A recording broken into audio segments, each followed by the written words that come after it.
WhatsApp, imo, Messenger কিংবা যেকোনো messaging অ্যাপে যদি অপর প্রান্ত থেকে কেউ আপনাকে মেসেজ করে, পরবর্তীতে সেটি যদি ডিলিট করে, ডিলিট করলেও কিন্তু আপনার কাছে সেই মেসেজটি দেখতে পারবেন।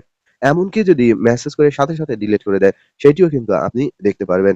আমার এখানে একটি মোবাইল দেখতে পাচ্ছেন। এই মোবাইল থেকে আমার মোবাইলে WhatsApp এ আমি একটি মেসেজ পাঠাচ্ছি। মেসেজ পাঠানোর পরে এখন আমি এই মেসেজটি ডিলিট করে দিলাম। ডিলিট করার পর দেখতে পাচ্ছেন আমার WhatsApp এ আমি প্রবেশ করলাম এবং দেখতে পাচ্ছেন এই মেসেজটি দেখা যাচ্ছে না। তবে আমি যদি এখানে প্রবেশ করি, দেখতে পাচ্ছেন ডিলিট কিন্তু মেসেজটি কিন্তু এখানে দেখাচ্ছে। সো আপনারা চাইলেও আমার মতো এরকম অ্যাপ চালু করে রাখতে পারেন।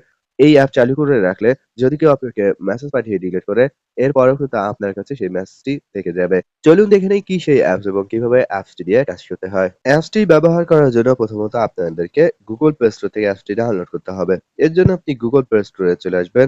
এরপর এখানে সার্চ বারে লিখবেন নোটিসেভ। অ্যাপসটি পাওয়ার পর দেন আপনি অ্যাপসটি ডাউনলোড করে ইনস্টল করুন। অ্যাপসটি ইনস্টল হয়ে গেলে এখন আপনি অ্যাপসটি ওপেন করুন। অ্যাপসটি ওপেন করার পর আপনার কাছে যত ধরনের অ্যালাউ চাইবে সেক্ষেত্রে সব ধরনের অ্যালাউ গুলো দিয়ে নিবেন। এরপর এখান থেকে আপনি নেক্সট অপশনে ক্লিক করে পুনরায় নেক্সট অপশনে ক্লিক করে পুনরায় অ্যালাউ করে দিবেন।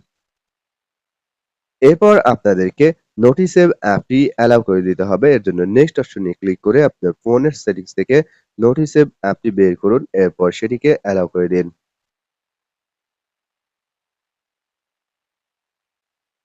এরপর আপনাদের মাঝে যতগুলো সেটিংস চলে আসবে জাস্ট আপনি নেক্সট অপশনে ক্লিক করবেন অথবা অ্যালাউ করে দিবেন। এরপর আপনি এ ধরনের একটি ব্লক নোটিফিকেশন অপশন পাবেন। এখানে আপনি দেখতে পারবেন আপনার ফোনে যতগুলো অ্যাপ রয়েছে সমস্ত অ্যাপ এখানে শো করেছে। নোটিসেভ অ্যাপের মূল কাজ হচ্ছে কোনো নোটিফিকেশনকে সেভ করে রাখা। আমাদেরকে যখন কেউ মেসেঞ্জারে, WhatsApp এ কিংবা যেকোনো মেসেজিং অ্যাপে মেসেজ পাঠায়, মেসেজ পাঠালে কিন্তু উপরে একটি নোটিফিকেশন শো করে এবং এই নোটিফিকেশনটি নোটিসেভ অ্যাপটির সাথে ক্যাপচার করে সেভ করে রাখে। পরবর্তীতে সে যদি WhatsApp, মেসেঞ্জার কিংবা যেকোনো অ্যাপ থেকে মেসেজ পাঠিয়েছে সেটি যদি ডিলিটও করে দেয় তারপরে কিন্তু নোটিসেভ অ্যাপে সেটি সেভ থাকবে। সো আপনারা যে অ্যাপের নোটিফিকেশনটি সেভ রাখতে চান শুধুমাত্র সেই অ্যাপটি এখানে ইনেবল রাখবেন এবং বাকি অ্যাপগুলো এখান থেকে ডিসেবল করে দিবেন। দেখতে পাচ্ছেন এআই গ্যালারি এবং আমার অন্যান্য যে অ্যাপ রয়েছে সমস্ত অ্যাপই কিন্তু এখান থেকে ডিসেবল করা রয়েছে। শুধুমাত্র আমি যেই অ্যাপগুলোর নোটিফিকেশন সেভ করতে চাচ্ছি শুধুমাত্র সেই অ্যাপগুলো এখানে ইনেবল রাখতে হবে। যেমন আমার এখানে শুধুমাত্র মেসেঞ্জার ইনেবল রয়েছে এবং WhatsApp ইনেবল রয়েছে। বাকি সবগুলো কিন্তু ডিসেবল রয়েছে। আপনি মেসেজিং অ্যাপ ব্যতীত যদি অন্য কোনো অ্যাপের নোটিফিকেশন সেভ করে রাখতে চান তাহলে এখান থেকে জাস্ট ডিসেবল করে দিবেন। এরপর আপনি ব্যাক করে চলে আসুন। আপনার কাজ শেষ। এখন আপনি অনায়াসে দেখতে পারবেন যে যদিও আপনাকে কেউ মেসেজ পাঠায়, মেসেজ পাঠানোর পর নোটিফিকেশন ডিলিট করে দেয়।